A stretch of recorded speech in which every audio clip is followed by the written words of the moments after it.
Good day. How's everyone doing today? Today we will be looking at diffusion. This PowerPoint presentation, students will be able to define diffusion. So, diffusion is the movement of particles from a region of high concentration to a region of low concentration until the particles are evenly distributed. So, where does diffusion occur? Make a good guess. Now let's look at the two diagrams. The first one is a diagram showing what?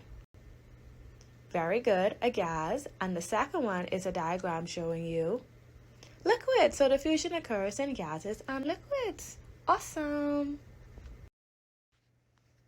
Now, can you guess if diffusion occurs faster in gases or in liquids? Look at those slow-moving liquid particles and look at those fast-moving gas particles. Yes, diffusion occurs faster in gases.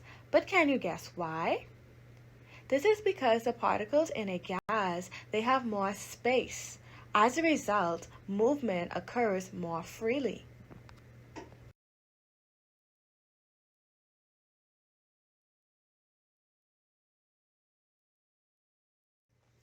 So you might ask, is there an end? When does diffusion end? Diffusion will continue to happen. It will continue to occur until there is uniform distribution of particles. Huh? So now we're going to look at some examples of diffusion. So the first example that we have here is this guy is smelling some coffee. So how does that coffee get from in that cup to his nose? You guessed correctly. Diffusion.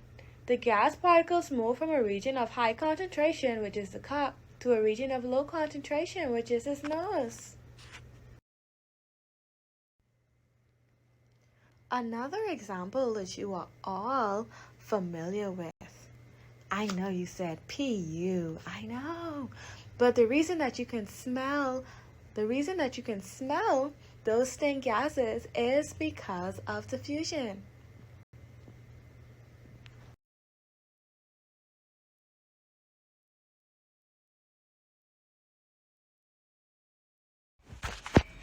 So now we will look at diffusion in liquids. So diffusion in liquids, diffusion will continue to happen until there is what?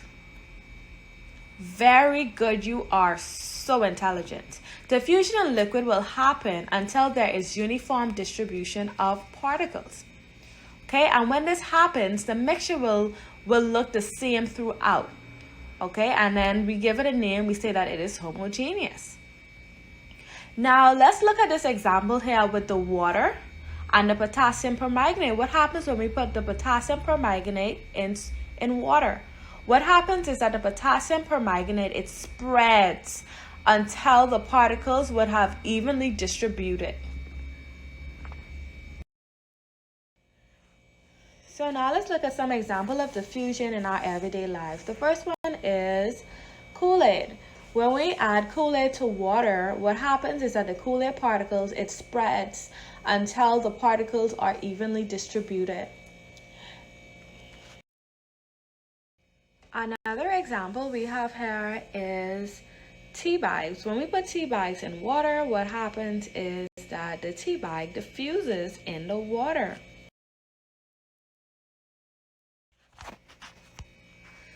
Trivia time! So can you tell me, how does temperature affect diffusion? What's the effect of temperature on diffusion?